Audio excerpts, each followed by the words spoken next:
Hi, Mike Kennedy with you. We're going to do a little history lesson. Polaroid. The initial Polaroid cameras were quite bulky. They had no electronics in them. And you actually had a roll of paper in this chemical pot.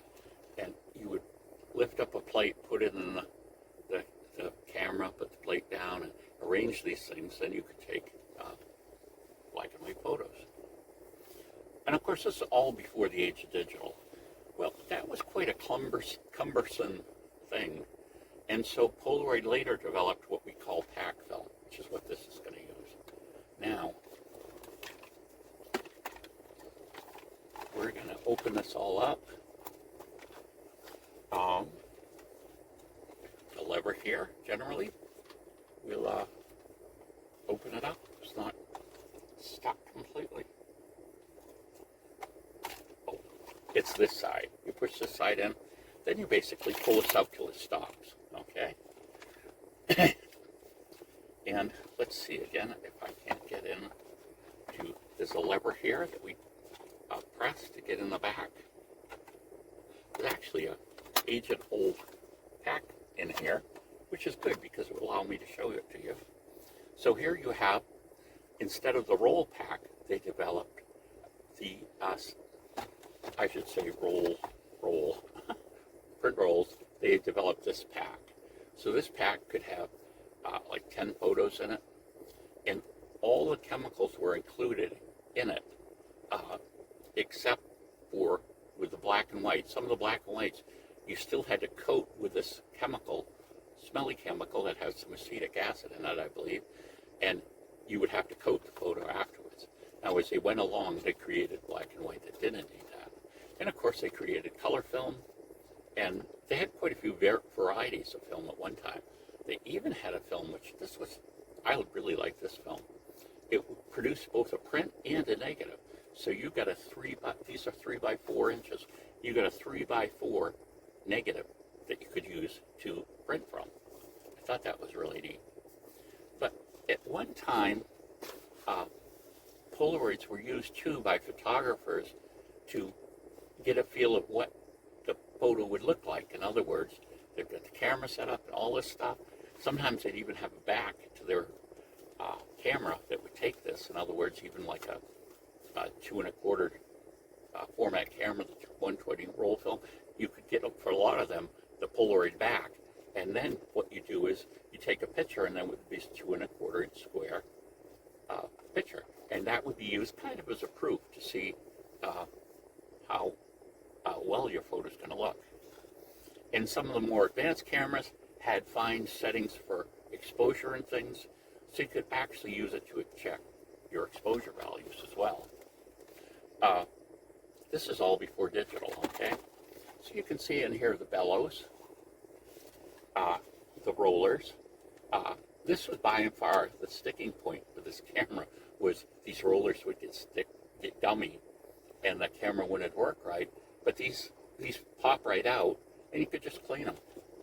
I made some good money back when, one time, if a real estate person was going to get a picture in the newspaper about a house, he was basically stuck with this idea, the instant photos. And back then they were like 50 cents a shot, I think, about, quickly rising to $1.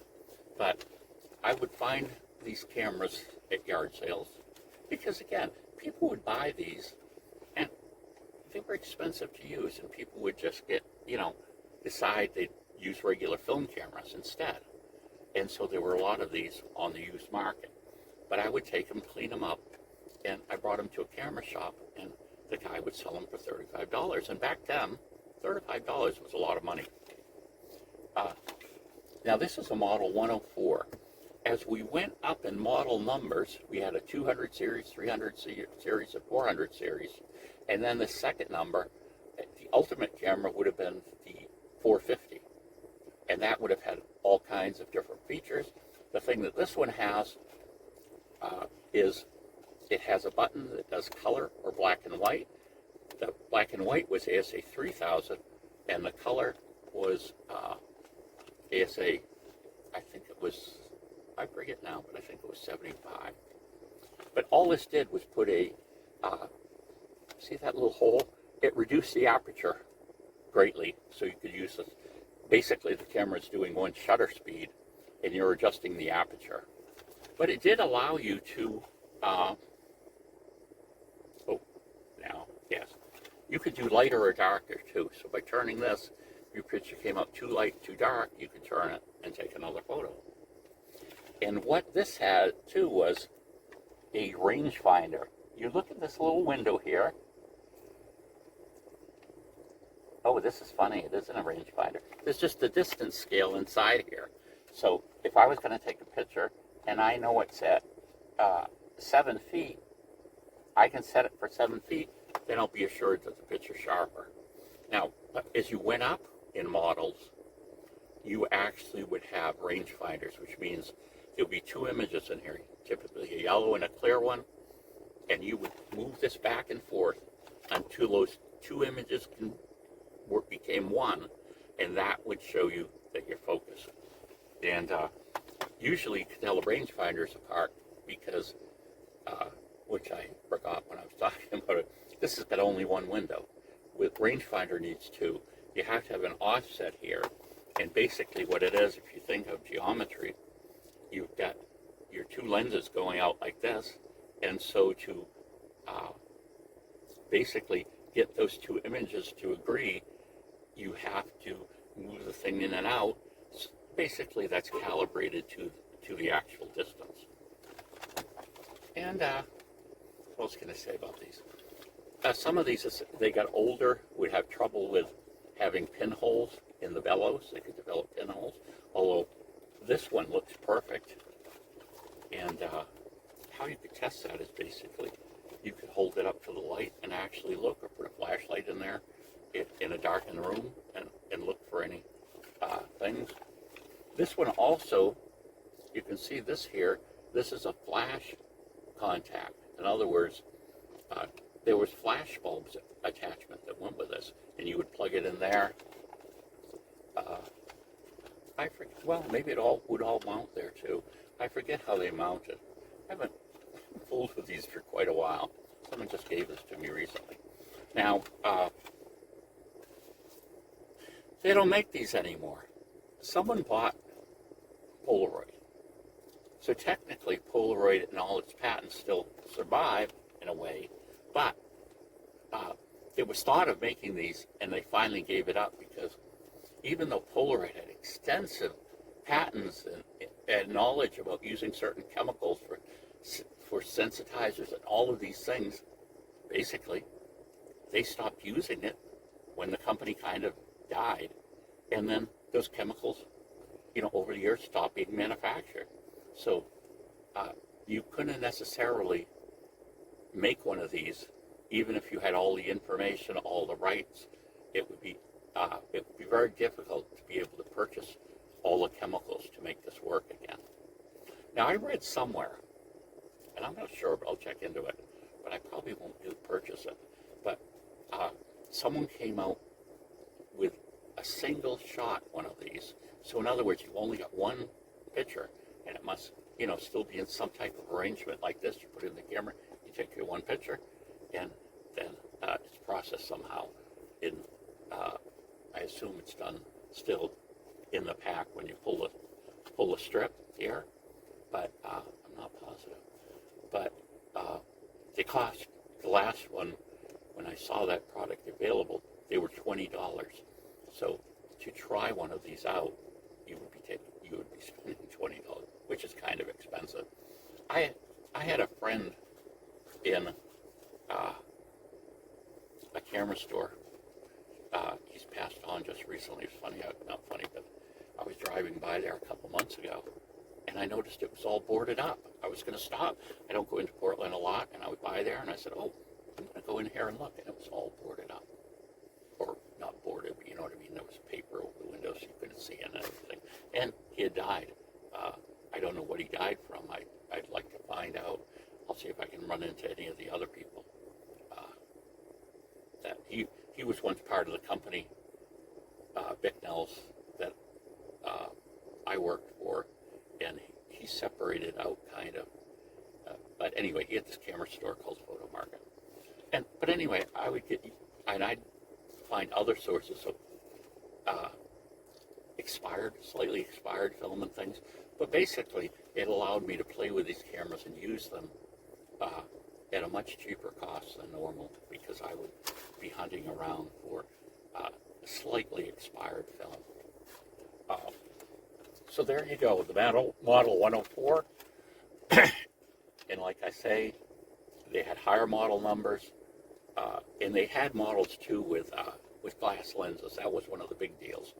The glass lenses were really good. And when you stop this down for black and white, it's basically at f50. So you got an incredible depth of field too. And there was something about those prints that was really nice. The black and white and the color. Excuse me. But Polaroid came out later with the 600 series. In other words, the type of pack you put in, and it even ejected the printout like the SX70. But those were multi-layered prints, and they were never really that sharp because you had all these layers on top of each other. The color quality could suffer a little, and that's kind of just the way it was. And